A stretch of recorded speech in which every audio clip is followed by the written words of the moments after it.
Alrighty, guys, welcome to another episode of the Podcast Boys. I am the Comics Kid 2099, and I am joined by Connor Nielsen. Connor, how's it going? I am doing very well. How are you doing, Comics Kid? Doing great, doing great. And tonight we are going to be talking about another episode of Twin Peaks. As I mentioned last week, if you're looking at Wikipedia at the episode titles and the episode numbers, it's different from what's on Netflix. Me and Connor have both been watching the show on Netflix, and we are talking about on Netflix episode 5. I don't know the name of the episode, but this is the 5th episode in order on Netflix. And Connor, do you want to tell us a little bit about what happened in this episode? All right, so a lot happens in this. I'm going to, I wrote something down, so I'm just going to say it right now. The police take a drawing of Bob, who was in Mrs. Palmer's visions, and also learn about the necklace vision. And Donna is present and learns that the necklace is possibly taken. And then we cut to a little invitation to love segment where the character of Emerald is attempting to seduce Chet and is also wearing a necklace. Yeah. And then Lucy's watching this, and we learn that she and Andy aren't on good terms, and Andy doesn't know why. And then Agent Cooper is questioning Dr. Jacoby, who is vague but denies he had sex with her the night she died. And she said, said he followed her after she died, who Cooper and Harry deduce is Leo Johnson. And then Truman also lets us know that Jacques Renault is being watched, and Bernie Renault made bail. If you'll remember, the Bookhouse Boys booked him last time. Cooper's supervisor, Gordon Cole, calls and gives info on the bird bites being on Laura's death, as well as more info on one of the twines used to bind Laura before she was murdered. You have to remember there were two different kinds. Yeah. And there was also a plastic fragment in her stomach. Cole also confirms to Cooper that Albert is going after Truman for punching him, but Cooper stands for Truman. The doc informs Cooper that he's found the one-armed man, and he's still at the Timber Falls Hotel. Now, the Timber Falls Hotel is also where Ben Horne and Catherine are getting together, and Josie is onto them and staking out in front of the hotel. Catherine informs Ben on things we pretty much already know, that her secret ledger to slowly bankrupt the Packard sawmill was hidden in her nightstand so Josie can't find it, and not even Pete knows about it. And that they're doing this to frame Josie for insurance fraud. And then Ben goes to take a shower, and out of his robe falls a chip from One-Eyed Jack, and Catherine finds it and takes it. So then the police show up at the hotel, and Andy drops his gun before they bust in and find the one-armed man, whose middle name is Michael. And then the one-armed man, who's traveling shoe salesman, tells them that he doesn't recognize the artist's rendering of Bob, which was drawn in the first scene, but that a man named Bob Lydecker is his best friend and has been in a coma, hence his visits to the hospital. He mentions that Bob is a vet, and he has lost his arm in a car accident, and his missing arm has a tattoo that reads Bob, not Fight or Walk With Me, like in Dale's dream.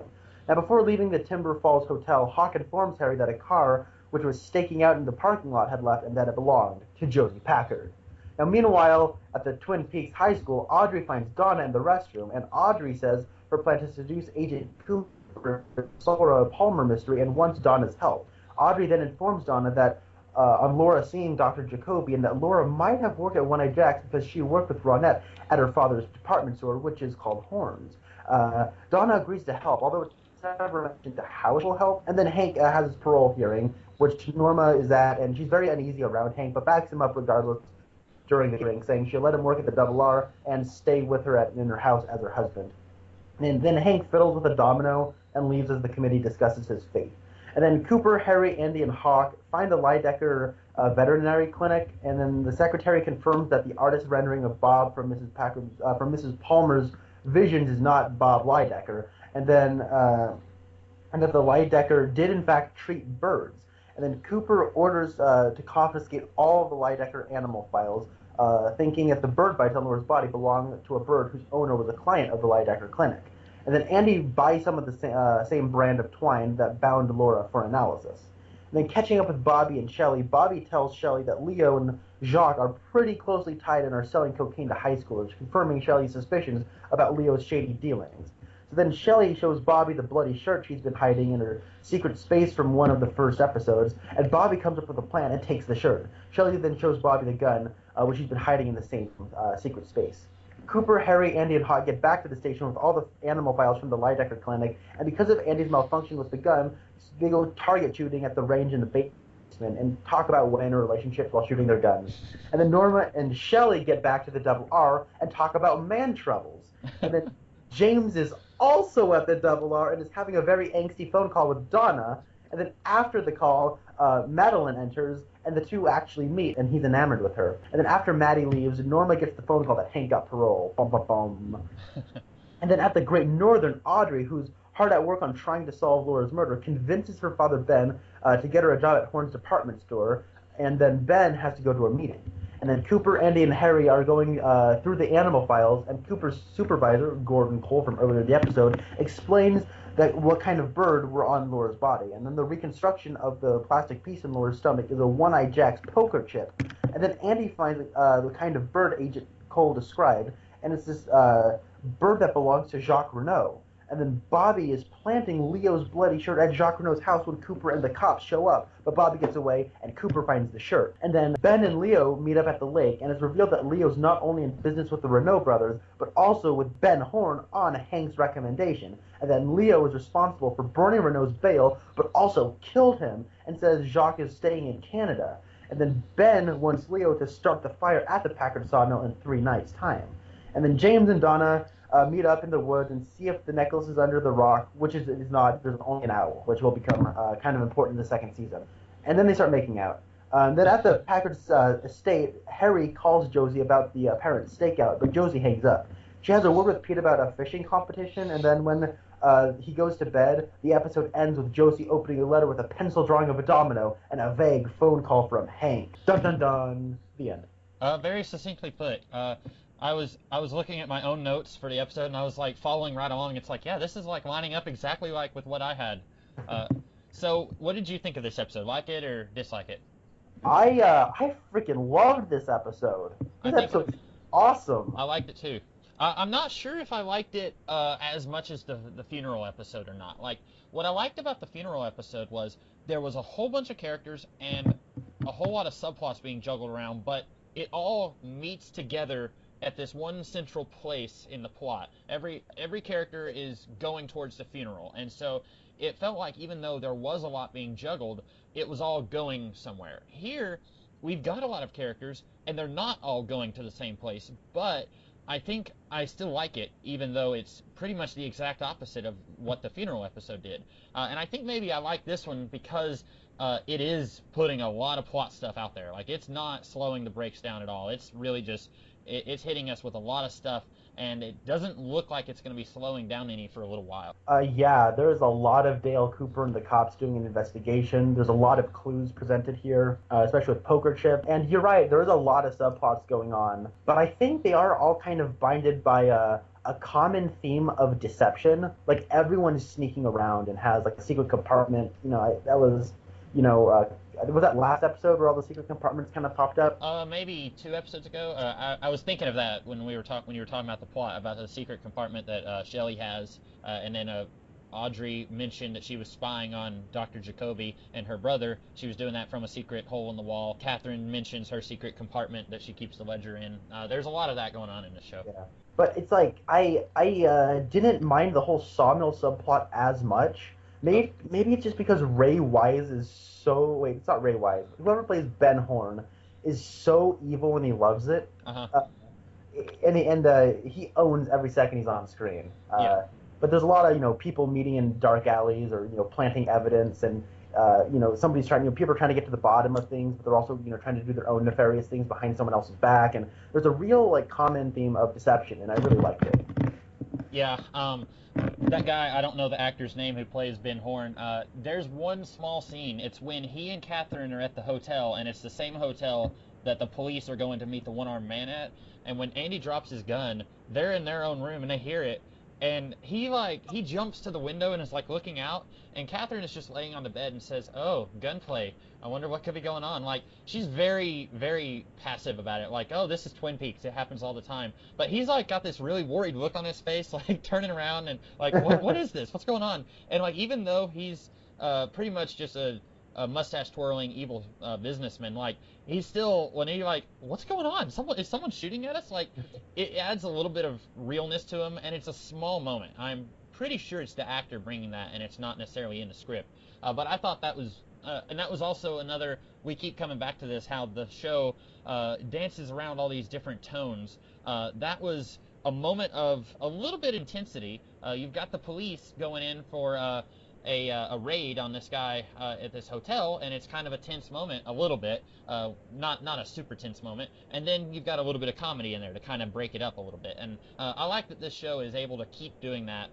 It doesn't stop doing that. We've talked about that in previous episodes, and it keeps on doing that, and I like that. Yeah, and the actor is Richard Beymer. Okay. Richard Beymer does an excellent job as Ben Horn. So I also really liked how, there's a lot of plot stuff here, but a lot of good character stuff also comes out of this episode, too. Yeah. Audrey really comes to life. This is kind of like her whole character at this point has kind of been somebody without a purpose looking for one. Yeah. And now she's found her purpose, and she's, kind of a woman of action right now. And what's funny is she's not in that much of the episode. She's, if I'm not mistaken, she's in 2 scenes. She Right. is in the bathroom talking to Donna, where they forge their alliance, and then at home she talks to Ben Horn and asks him if she can work at the department store for him. And those are the only 2 scenes. It probably ends up being less than 10 minutes total. I would say it's more than 5 minutes, less than 10 minutes. But you're right. She those scenes she's in, she really takes over the scenes, and that's saying quite a bit, since in one of those scenes she's with Ben Horn, who we just said is really good in all the scenes he's in. Yeah, and then James, this is like the first time he's had anything to do in like 3 episodes. Oh, I would almost say the whole series. I don't know if he's really had anything to do other than just look really angsty in the first episode. Yeah. meet Donna in a forest. And all he really did was meet Maddie. He said, I gotta go eat some food, and at first I was thinking when he was talking to Donna on the phone, and I've seen this episode before, but it's been a little while, I was thinking he's gonna drop the phone, like he's gonna think that's Laura.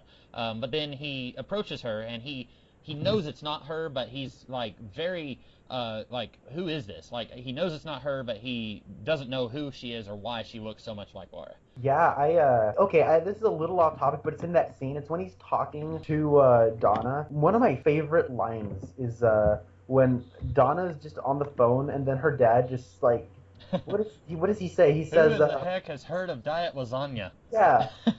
I'm like, Donna, who the heck has heard of diet lasagna? I was like, what? It comes out of nowhere, and it's hilarious. But back on the James thing, he just kind of acts all angst. Like, he didn't have like any lines the last 2 episodes. Right. He just kind of Fortunately. pouts around. I've been counting my blessings, and even here we get more Donna than we get James. But I don't want to say that I like her okay when James isn't there, because there's going to be episodes later on where James and her have their own separate subplots, and I can't stand either of them. But right now, because, again, she hasn't been doing a lot lately.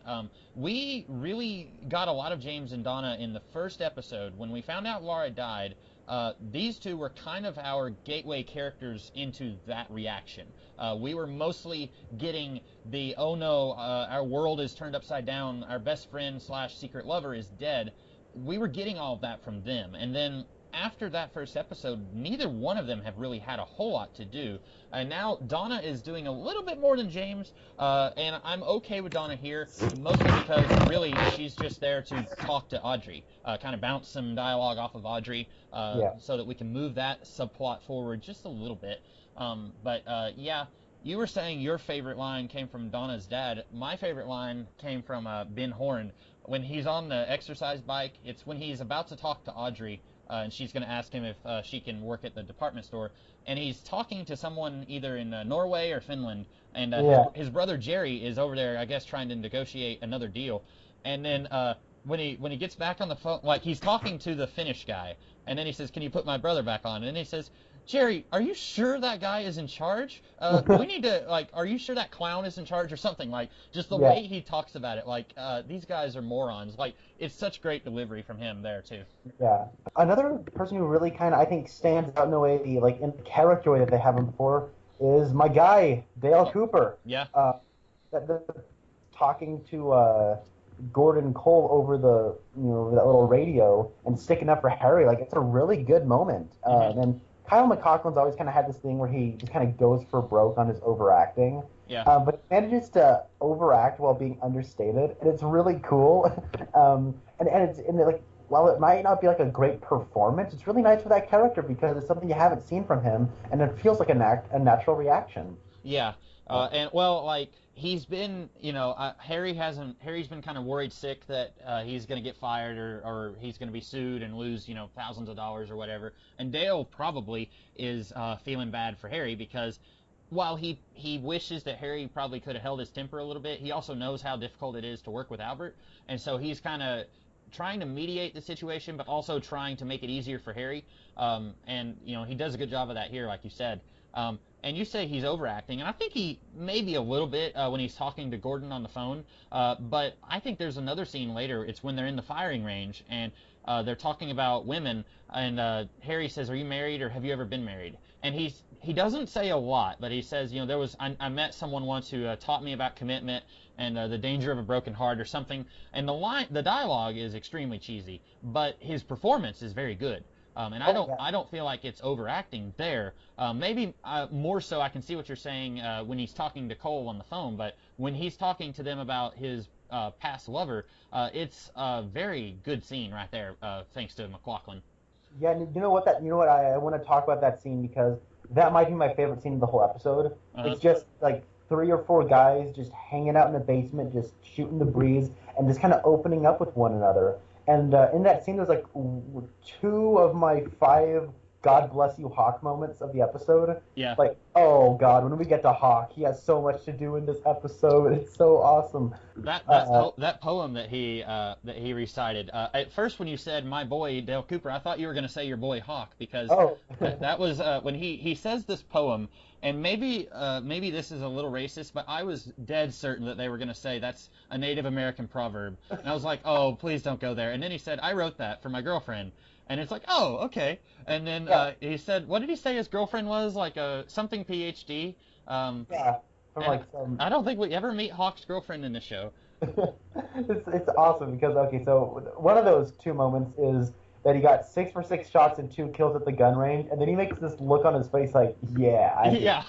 and then he says, one woman can make you fly like an eagle, another can give you strength of a lion, but only one in the cycle of life can fill your heart with wonder and the wisdom that you have known a singular joy.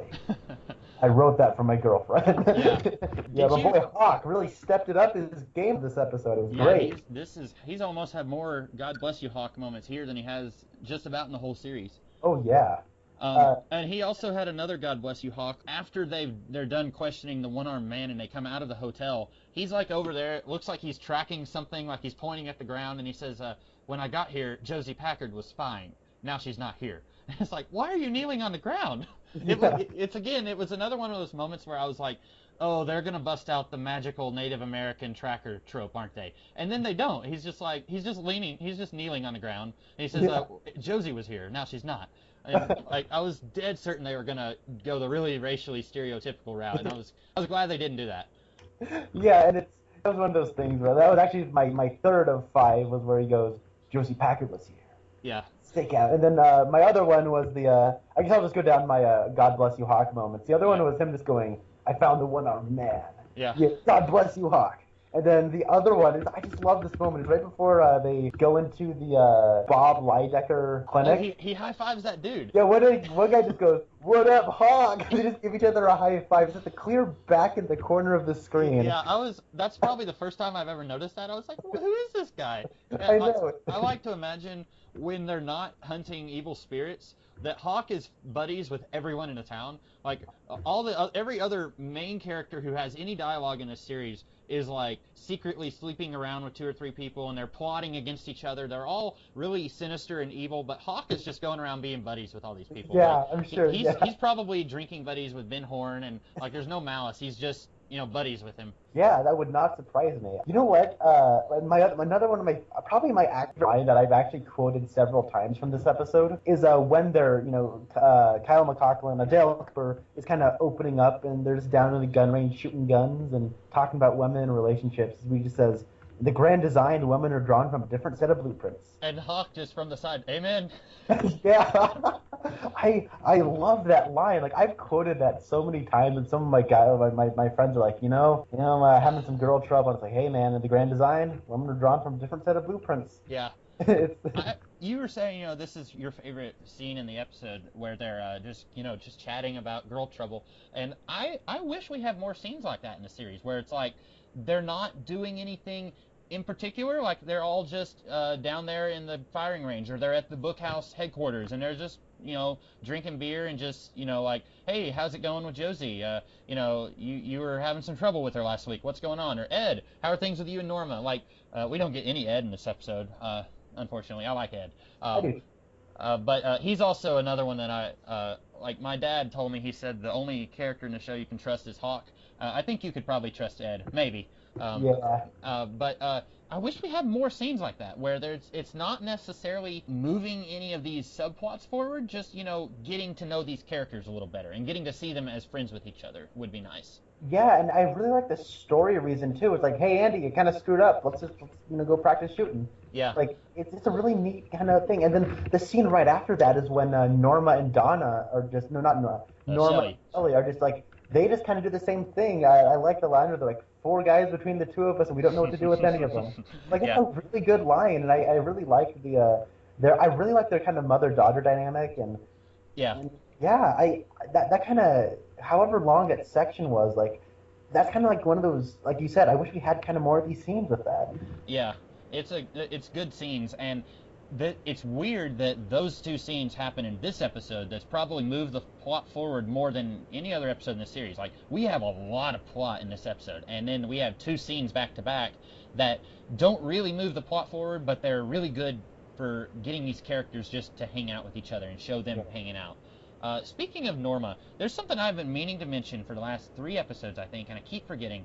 Are you familiar with the TV show Parks and Recreation? Did you ever watch it? My brother just finished watching all of it. Okay. So I kind of watched him watching it a couple times. So the character Ann Perkins, do you know who I'm talking about?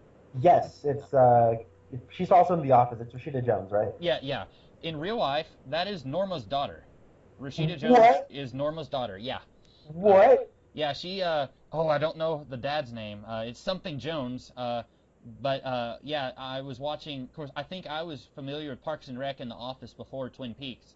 And so when I started watching Twin Peaks, they were like, "Hey, that's Ann Perkins' mom," and I was like, "Are you kidding?" Like, and they don't. I don't think they look that much alike, but there's I guess sort of a facial resemblance a little bit. Yeah, I mean her nose and the way she makes faces looks kind of similar. So. Yeah, and another mom. Do you know the actress Zooey Deschanel?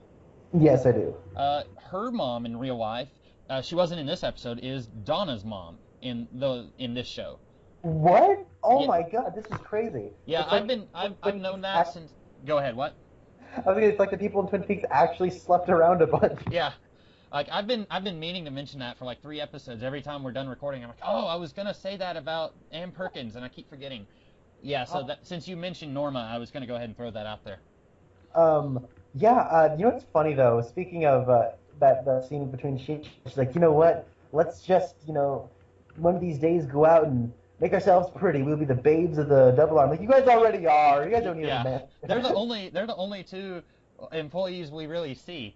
Like they're like, we're gonna be the prettiest girls in this restaurant. You're the only girls in the restaurant.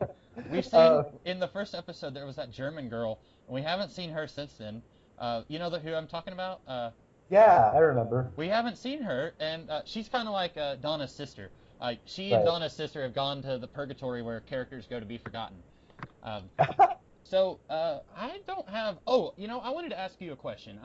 A few episodes ago, Bobby and Meth Damon met Leo in the woods, and there was somebody hiding behind a tree behind Leo. And Bobby said, "Who's that?" And Leo said, "Don't worry about that." And I said at the time that I did not know who that was, and you said you think that it's going to be revealed. Is that? I'm going to go ahead and ask, and you may not want to answer it because it may be a spoiler for a later episode. Was that supposed to be Bernard Renault? I've always assumed that was Jacques Renault. Okay. It could be. Yeah, I've always assumed that because, at this point they really go, especially in this episode, they talk about how closely tied they are. Right. Well, Leo is kind of doing business with, he just now started doing business with Ben, and then Hank's been in jail this whole time, so it can't be either of them. And Ben wouldn't have been out in the middle of the forest with a whole bunch of lower level gangsters, I guess you could say. So yeah, I think one of the Renault boys is a good bet, either Jacques or Bernard. But yeah. Bernard, I think we were told just in the last episode that he had just come in from Canada, and that's when they captured him. So if it's anyone, it's probably Jacques. But I wasn't sure if that was ever actually revealed, or if we were left to intuit who it was. But that was something that I brought it up to my attention again in this episode, because we saw he had Bernie in a bag, or a big body bag, where he was meeting Ben right in the middle of the woods, and then he said, "Let me show you something. This is Bernie. I told him that I wouldn't kill him if he did something, and did he?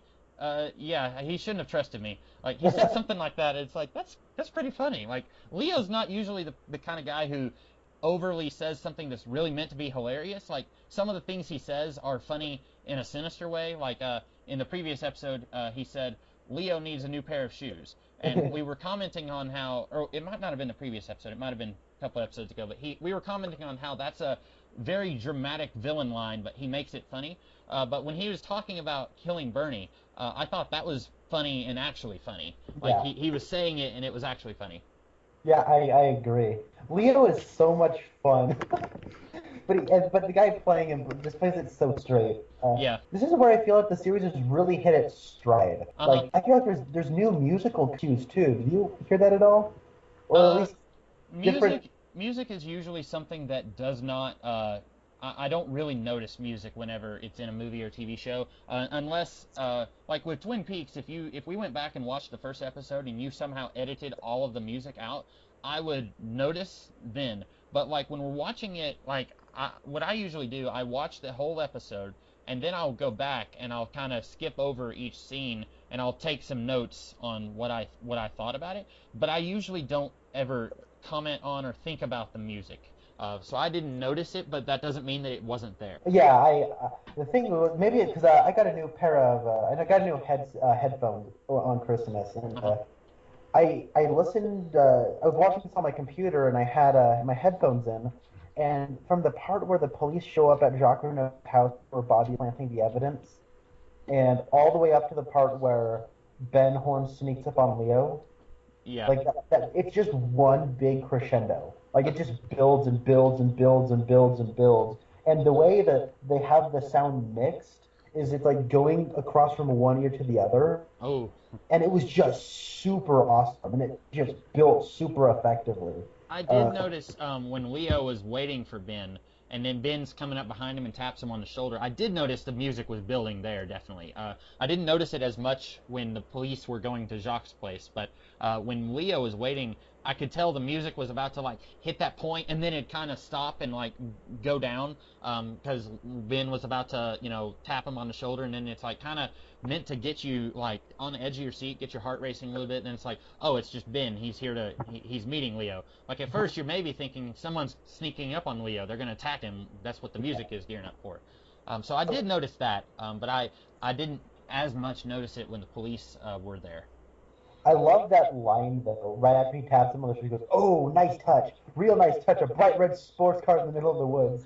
Well, here's what I think is funny. He says that, and he has a good point, because it's a red sports car for a clandestine meeting, but Leo Johnson only owns that and a giant semi-truck. What is he expecting from Leo? Like, it'd be worse if he brought the giant semi-truck, I think. Yeah. So you said you did not mind the politics as much, like the plotting and all that? I mean, as much when it was just Ben Horne meeting up with different people and being all nefarious, I was okay with it. Like, the part where he's with Catherine, it's just to reiterate things to the audience. And the part where Josie's trying to figure things out is like, trying to watch a caveman get out of a cave, but just going the opposite way. Like, how are you? And I know it's mean because, this character, English is a second language to her, but they're making a point to show that she's getting better at it. Yeah. But she's so weak-willed and so, gives up so easy and so naive and it's such a pushover. She always like, oh no, I'm so sad. Help me, Pete. Like, it's like, come on. And maybe I just don't think Joan Chen is a particularly good actress in this role. I mean, the character isn't very interesting to begin with, but so there's the two elements where you got Ben Horn meeting up with. I think I have two scenes where he's meeting up with Leo. I love that scene. It's like kind of like something out of like something, and then you have the part where he's on that treadmill bike talking to his brother, and then Audrey comes up, and then afterwards he gets on the phone and talks to Leo. So if we could if this series had more Leo and Ben talking scenes, I would love it. Yeah, speaking of Joan Chen, there's one part, and I'm assuming it is in the script. It's not just her delivery, but Harry is talking to her on the phone, and he is at the Jacques Renault's place, and they both say, "Hey, I want to talk to you later," and they both say that, and then he says, "Josie, were you at the hotel spying on?" And she says, I gotta go. Bye." It's like, that's not even a little bit subtle. Like, he's not gonna think, "Oh well, I guess I'll just ask her when I see her." Like, she's not saying, "No, you must be mistaken." She just, "Well, I'll see you later." Like, doesn't answer the question at all.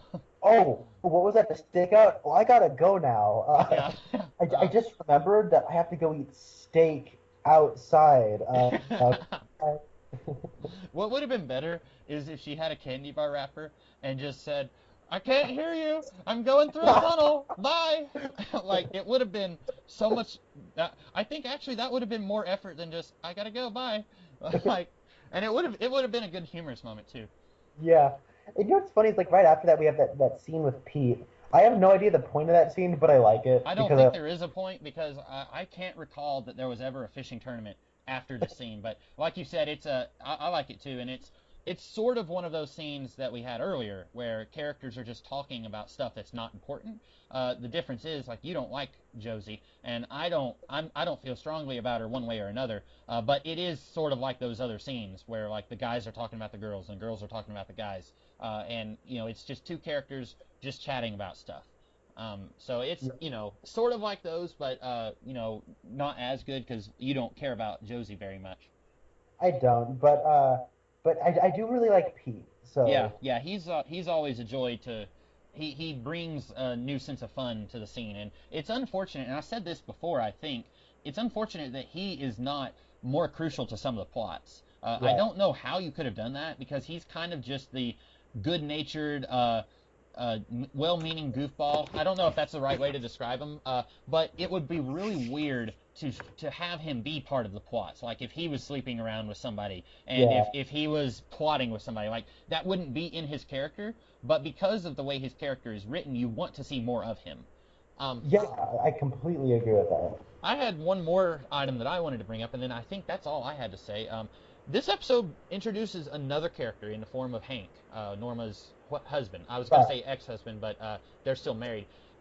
This is something that the show continues to do. We started off with a whole bunch of characters, and then they keep introducing more characters. And so far, I haven't minded too much, but after a while, I'm going to get to a point where I'm going to say, okay, they keep introducing these characters, and they've already got 400 other characters, and they're having trouble keeping all of them doing stuff and keeping them busy. Like, Hank is going to be in the show pretty much till the end, and then we introduced Ben's brother Jerry not too long ago, and then he left back to Finland off screen, and I didn't know that until this episode. And then we get Gordon Cole's voice on the phone, and then we'll get to see him in person later on, and I definitely don't mind that because I love David Lynch playing Gordon Cole. But I was wondering what you thought about this. Like, we already have a whole bunch of characters, and the plots of this series are already really intricate and convoluted, and then we're introducing more characters. Do you think that that's a mistake, or do you think the show is handling it well?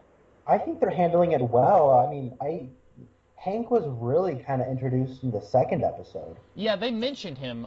This is definitely not coming out of nowhere. They've mentioned him 2 or 3 times. I think as far back as the pilot even. When Ed and Norma were at the Roadhouse bar, they mentioned her convict husband. So that's been a subplot for her character ever since the beginning. But now we're actually seeing him, and he's taking up screen time now as opposed to them just mentioning him off screen. Yeah. I like Hank a lot. I like the way he's introduced. He gives Norma, he kind of strengthens her as a character. Yeah. And so, and I would have, when I first watched the show, I thought they recast Ed for some reason. Oh. But, I know it's funny because, like, the guy who plays Hank is very likable and very Yes, yes. you feel sympathy for him. And then at the end, he just has that evil smile on his thing. He's like sucking on that domino, Very and weird, yeah. yeah, Um, but I it's kind of creepy I too. was gonna say the same thing. Actually, I was gonna probably say it the next time we record it because he doesn't do a whole lot here other than plead his case. But he is a very like every time you see him, it's like he's a really charming guy, and then he turns around, and it's like he's doing something seedy. And I really liked his character, and that's why I'm on the fence about this. You know, they keep introducing more characters, and so far I haven't minded so much. But I'm waiting for a point when they're going to introduce a character where I'm going to say, "Oh, great, another character that they're introducing." But right now, I like Hank quite a bit. He's one who, and I'm not so sure if this is the actor bringing something to the character that wasn't there in the script, or if the script made the character interesting already. But I agree with you. He's an underworld. He's active in the criminal underworld, but he's also a very likable guy. Like you could picture yourself going and playing pool with him or something like that. Yeah, that's a good way of putting it. He looks like a pool playing person to begin with. Yeah, And then I don't know what it is. I really like Bobby. I like just watching him think and coming up with this plan. yeah. And it's I'm gonna plant some evidence. That's all it amounts to. But when he just like says, "Hey, I'm thinking of something," and then he's only in like one scene where he actually has to say anything, and then he just has to run away from Hawk. Right. Okay, I mean, I have to suspend my disbelief to believe that he got away from Hawk. Right, Okay. on foot, and Um, Hawk was in a police car. yeah. Um, but can I talk about Bobby in the scene with him and Shelly? He and Shelly are about to do some adult things, and he's holding the bloody shirt.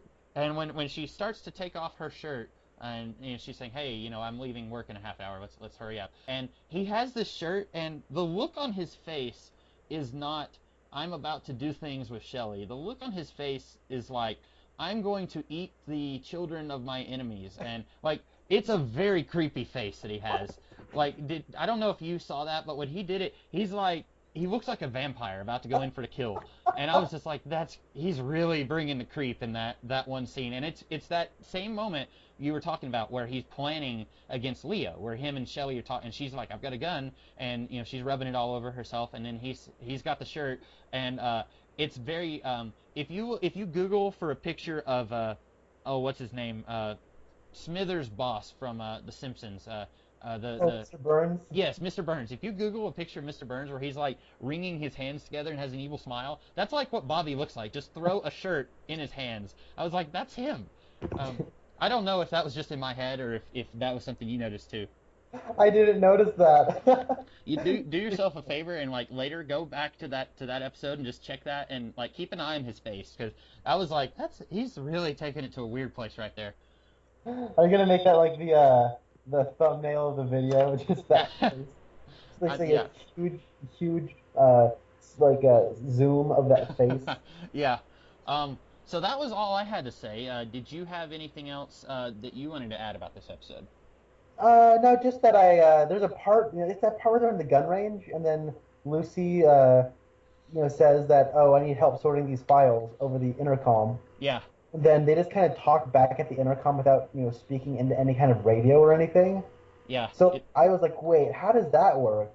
It's got to be magic or something. Yeah, Or she was up there filing and they just had the button like taped down so she could hear all the gunshots and everything while she's trying to file. just hear Andy like, talking about Lucy like, Yeah. "Man, Yeah. just girls, man. Oh Yeah, no. I'm not gonna file your stuff. Hey, everybody, get up here and file it yourself." Yeah. I did want to say real quick. I know I said that was all I had to say. I was not a huge fan of the drama going on between Lucy and Hank, or not Hank, Andy. Lucy, that would be a very different episode. Lucy and Hank. Lucy and Andy. Up until now, I've been okay with them. They've been very cutesy.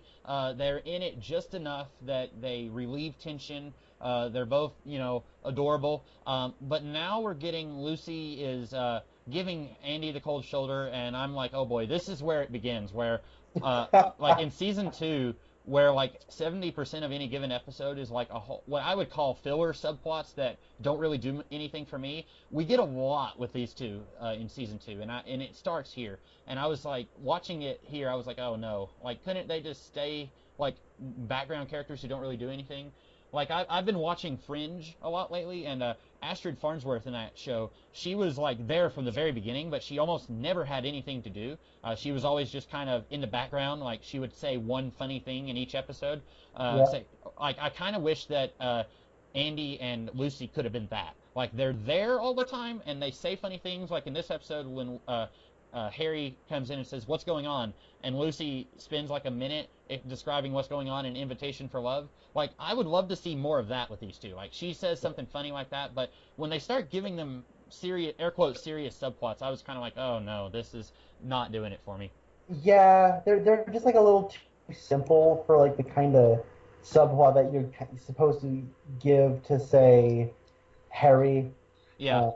And so, and I do like that part where Harry goes, "What's going on?" and she just babbling just goes off on this big, synopsis of Invitation to Love. Yeah. And I'm gonna go into Invitation to Love a little bit. I think it's a nice foreshadow of Madeline. Yeah, and we mentioned that I think in the previous episode where they said that there's the twins, Emerald and Jade, and then in this one, which one is it that's trying to seduce Chet? Is it Emerald? It's Emerald, yeah. Okay.